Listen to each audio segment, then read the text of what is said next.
এখানে ক্লাস 4-5 কোনো বাত আছে?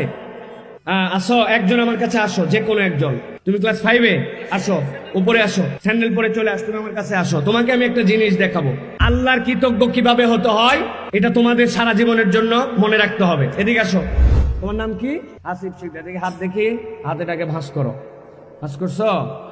এখানে হাত লেখো, এখানে এখানে লেখো, হাসিব লেখো।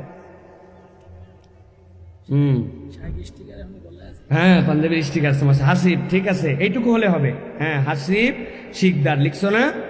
ঠিক আছে, এবার এই বোতলটা খুলে এক ঢোক পানি খাও। হ্যাঁ, খাও। গুড, ফাইন, ঠিক আছে না? এখন এই বাচ্চাটা দেখেন, হাত দিয়ে লিখছে, এক ঢোক পানি খাইছে, তাই না? কিন্তু নামাজের কথা বললে নামাজ পড়তে মন চাচ্ছে না। আল্লাহ রাব্বুল আলামিন কি দিছে আমাকে? শরীর স্বাস্থ্য আমার এরকম, আমি আসলে কিছু পাই না, আল্লাহর কৃতজ্ঞ হচ্ছে।